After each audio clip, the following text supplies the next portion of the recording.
اعوذ باللہ من الشیطان الرجیم بسم اللہ الرحمن الرحیم اللہم صلی علی سیدنا محمد معدن الجود والکرم وآلہ وسلم۔ سامعین و ناظرین اکرام، السلام علیکم ورحمۃ اللہ وبرکاتہ۔ آج کا ہمارا موضوع یہ ہے کہ کیا صرف شوق والی عبادت مقبول ہوتی ہے؟ تو جی ہاں، ہر وہ عبادت، ہر وہ کام جو بغیر شوق کے کیا جائے، عام طور پہ آپ اپنی زندگی میں دیکھ لیں، جو کام بھی آپ کریں اور شوق سے نہ ہو تو وہ ادھورا رہ جائے گا اور اس میں وہ کمال نہیں پیدا ہوگا۔ ہانڈی آپ پکا رہی ہیں اور اس میں آپ کی اکتاہٹ ہے، شوق نہیں ہے، مجبوری ہے، تو کہیں نہ کہیں کوئی نہ کوئی چیز رہ جائے گی، آپ سے بھول جائیں گی۔ تو بہرحال عبادت کا عبادت کا جب عبادت کا میں نام لیتا ہوں تو اس کا مطلب کیا ہوتا ہے کہ ایک مقصد کے تحت اللہ تعالیٰ کی بات کو ماننا، یعنی اللہ کے حکم کے سامنے سر جھکا دینا۔ تو میں آپ سے یہ کہہ رہا ہوں جو کہ میرا موضوع بھی ہے کہ کیا شوق والی عبادت ہی مقبول ہوتی ہے؟ تو اس کا جواب ہاں میں ہے۔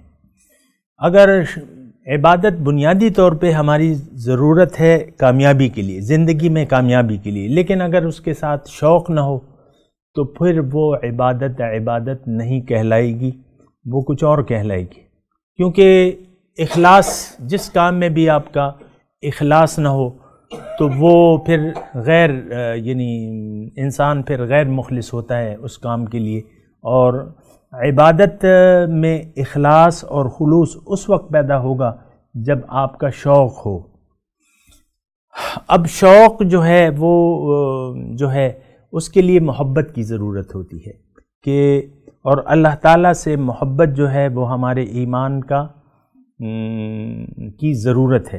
اور اللہ تعالیٰ نے مومنوں کی یہ نشانی بیان فرمائی ہے کہ والذین آمنوا اشد حبا للہ، جو ایمان والے ہیں وہ شدید محبت کرتے ہیں۔ اور میں آپ کو یہ بھی بتانے کی کوشش کر رہا ہوں کہ محبت الہی جب تک آپ کے شامل حال نہیں ہوگی، آپ کی کوئی عبادت کہلانے کے لائق نہیں ہوگی۔ آ رہی ہے سمجھ میں بات؟ جب تک اللہ کی محبت آپ کے شامل حال نہ ہو تو کوئی بھی کام وہ عبادت نہیں کہلا سکتا جب تک اس میں محبت کا عنصر شامل نہ ہو، کیونکہ آپ اس کام کے ساتھ غیر مخلص رہیں گے اور غیر مخلصانہ رویہ جو ہے وہ منافقوں کا ہوتا ہے۔ تو بہرحال میں آپ کو یہ بتا رہا تھا اور میں نے یہ بتا رہا ہوں کہ اللہ تعالیٰ کی محبت حاصل کرنے کے لیے آپ کو رجوع کرنا پڑے گا رسول صلی اللہ علیہ وسلم کی محبت سے۔ رسول اپنے وقت میں اللہ تعالیٰ کی ایک نشانی تھے، اللہ تعالیٰ کے پیغمبر تھے، اللہ تعالیٰ کی نشانی تھے۔ ان سے لوگ آتے، ان سے لوگ محبت کرتے۔ صحابہ کرام جو تھے، ہر چیز سے پیاری ان کو حضور صلی اللہ علیہ وسلم کی ذات تھی، اور جب بھی وہ بات کرتے تو حضور کو کہتے فدا کا امی و ابی، کہ میرے ماں باپ آپ پر قربان۔ تو بہرحال یہ تو ان کا طریقہ تھا، اس وقت یہ ضرورت تھی۔ اب سوال یہ ہے کہ آج کے دور میں ہم کس طریقے سے حضور صلی اللہ علیہ وسلم کی محبت کو پالیں، یہ بھی ایک سوال ہے نا۔ کیونکہ آج تو حضور صلی اللہ علیہ وسلم ظاہری دنیا میں نہیں ہے، یعنی اگرچہ موجود ہیں، وہ حیات ہیں، ان کی حیات جو ہے ہمارا عقیدہ ہے، لیکن ہماری نظروں کے سامنے نہیں ہے۔ تو انسان کی، پہلے میں نے آپ کو بتایا کہ انسان کی فطرت یہ ہے کہ جو چیزیں نظر آ رہی ہیں ان سے جو ہے یہ فائدہ حاصل کرتا ہے۔ تو دیکھیں، رسول کی ذات جو تھی وہ اللہ تعالیٰ کی ایک نشانی تھی بھی اور ہیں بھی، حضور صلی اللہ علیہ وسلم کی ذات جو تھی۔ تو محبت حاصل کرنے کا طریقہ کیا ہے کہ آپ اللہ تعالیٰ کی نشانیوں سے محبت کریں، یعنی جو اللہ تعالیٰ کی نشانیاں ہیں، اور نشانی پھر جس کا حکم ہے۔ مثال کے طور پہ رسول اللہ صلی اللہ علیہ وسلم جو ہیں وہ اللہ تعالیٰ کی ایک نشانی ہے، اور کتاب اللہ تعالیٰ کی کتاب، یعنی کتاب کو آپ چومتے ہیں نا محبت سے، تو اللہ تعالیٰ کی کتاب ہے۔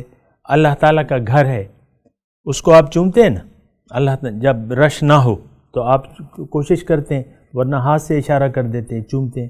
تو اسی طرح اللہ تعالیٰ نے قرآن میں فرمایا وَمَن يُعَظِّمْ شَعَائِرَ اللَّهِ فَإِنَّهَا مِن تَقْوَى الْقُلُوبِ، جس نے تعظیم کی اللہ کی نشانیوں کی، تو اس کا دل، اس کا فإنہا، تو یہ بات جو ہے دلوں کے تقوی سے تعلق رکھتی ہے کہ آپ اللہ تعالیٰ کی نشانیوں سے محبت کریں۔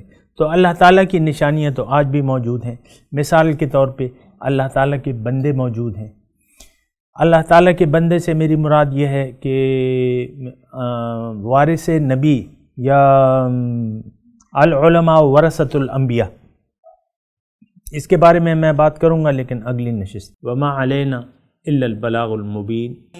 مولایا صلی وسلم دائما ابدا علی حبیبک خیر الخلق کلہم۔